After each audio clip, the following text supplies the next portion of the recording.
पढ़ाई करनी है, एग्जाम की तैयारी करनी है, लेकिन मन है कि पढ़ाई में लगता ही नहीं। नींद आने लगती है, मन भटकने लगता है। इतनी कोशिश करता हूँ ध्यान लगाने की, लेकिन ये ध्यान पढ़ाई में लगता ही नहीं। इधर उधर की बातें दिमाग में घूमने लगती हैं। कल पढ़ लूंगा, कल कर लूंगा, करते करते वो कल आ ही नहीं पाया। अरे ये पढ़ाई नहीं, एक चुनौती है। ये कोई परीक्षा नहीं, बल्कि एक जंग है। और ये जंग बहुत छोटी सी है, क्योंकि तुम्हें जिंदगी में आगे ऐसी ऐसी चुनौतियों का सामना करना पड़ेगा, ऐसी ऐसी जंग लड़नी पड़ेगी कि तुमको समझ में आ जाएगा कि जिंदगी जीना आसान नहीं होता। ये पढ़ाई तो तुमको उस आने वाले कल के लिए तैयार कर रही है। अरे अगर अभी इसी से हार मान गए तो आगे क्या करोगे? कब तक सचिन तेंदुलकर और बिल गेट्स का एग्जाम्पल देकर खुद को समझाओगे कि उन्होंने भी तो पढ़ाई नहीं की थी? अरे उनके दिल में एक जुनून था, एक जज्बा था। अपने आप से पूछो, तुम्हारे दिल में ऐसा कौन सा जुनून है, ऐसा कौन सा जज्बा है जो बिना पढ़ाई के तुम्हारे हर सपने को पूरा कर दिखाए?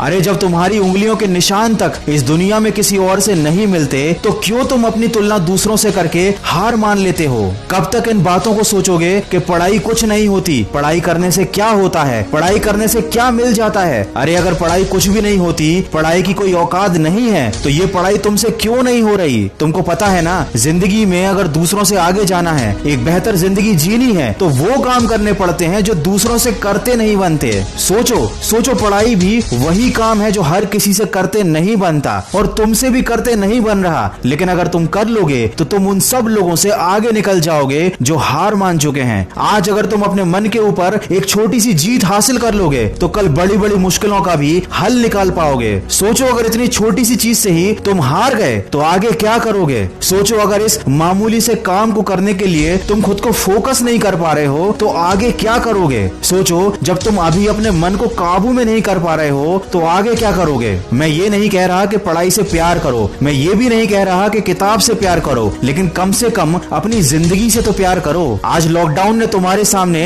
एक उदाहरण लाकर रख दिया है कि जो लोग आर्थिक रूप से मजबूत थे, उन लोगों के लिए ये लॉकडाउन छुट्टियों की तरह था। उन्हें कोई फर्क नहीं पड़ा, बल्कि उन्होंने तो इस लॉकडाउन में मजे लूटे, क्योंकि शायद उन्होंने काफी पहले मेहनत कर ली थी, पढ़ाई कर ली थी, खुद को इतना काबिल और सक्सेसफुल बना लिया था कि आज की इस बुरी परिस्थिति का उन पर कोई प्रभाव नहीं पड़ा। और जिन लोगों ने सही समय पर अपने समय का इस्तेमाल नहीं किया, उन्होंने अपने मन को काबू नहीं किया था, अपने आप को सफल नहीं बनाया था, आज उनकी जिंदगी जहन्नुम से भी बदतर हो चुकी है। दोस्त, जिंदगी का कोई भरोसा नहीं, परिस्थितियों का भी कोई भरोसा नहीं। आज अच्छी हैं तो कल बुरी हो सकती हैं। आज माँ बाप तुम्हें बिठाकर खिला रहे हैं, कल कौन खिलाएगा? आज तुम सबकी जिम्मेदारी हो, लेकिन कल सबकी जिम्मेदारी तुम्हारे कंधे पर आएगी और तब तुम्हें सारी चीजें क्लियर हो जाएंगी, लेकिन एक पछतावा रह जाएगा। उस दिन पछताने से ज्यादा बेहतर है आज थोड़ा सा कष्ट उठा लो, अपने आलस्य को एक गठरी में डालकर कमरे के किसी कोने में फेंक दो, मन को भटकाने वाले विचारों को आग लगा दो, समय को बर्बाद करने वाले मोबाइल को